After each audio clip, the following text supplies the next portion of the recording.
भाजप नेते किरीट सोमय्या यांनी भाजप प्रचार समितीचं सदस्यपद नाकारलंय। भाजप प्रचार समितीचे सदस्य म्हणून सोमय्यांची नेमणूक करण्यात आली होती। यावरून सोमय्या यांनी तीव्र संताप व्यक्त केलेला आहे।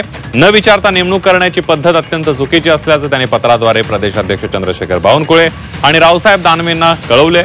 तसंच आपण या समितीचे सदस्य नाहीत, त्यामुळे पुन्हा अशा प्रकारची अपमानास्पद वागणूक देऊ नका अशा शब्दात आपली तीव्र नाराजी सोमय्या यांनी पत्रातून व्यक्त केली आहे। सोबतच आपण सामान्य सदस्य म्हणून पक्षाचं काम करतोय आणि सामान्य सदस्याप्रमाणेच काम करत राहू असंही त्यांनी म्हटलेलं आहे। दरम्यान पक्षाचं नेतृत्व याबाबत उत्तर देईल आणि त्यांच्याशी चर्चा करेन अशी प्रतिक्रिया भाजप नेते प्रसाद लाड यांनी दिलेली आहे।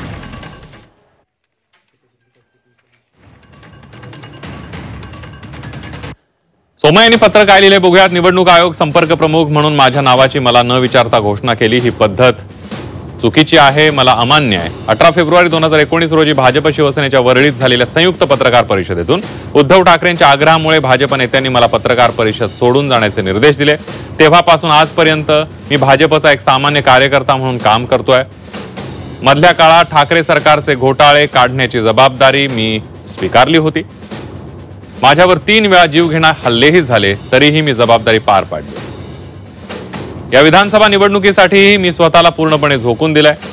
मी काम करतो, करीत राहणार। आपल्या या समितीचा मी सदस्य नाहीये।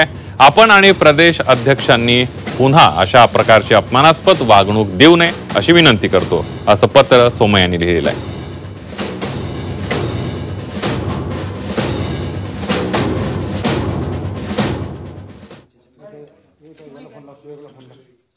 सोशल मीडियाच्या माध्यमातून पाहिलं की काही लोकांनी त्याबद्दल नाराजगी देऊन पत्र पाठवलंय। त्या बाबतीत मी काही बोलणं योग्य नाही, तर पक्षाचं नेतृत्व त्यावरती उत्तर देईल। ज्यांनी कोणी केलंय त्यांच्याशी चर्चा करेल, समजूत काढण्याचं काम करेल। परंतु भारतीय जनता पार्टी आणि महायुती म्हणून आम्ही सक्षमपणे लढू आणि त्याचा एक भाग म्हणून मी निश्चित असेन याची मला खात्री आहे।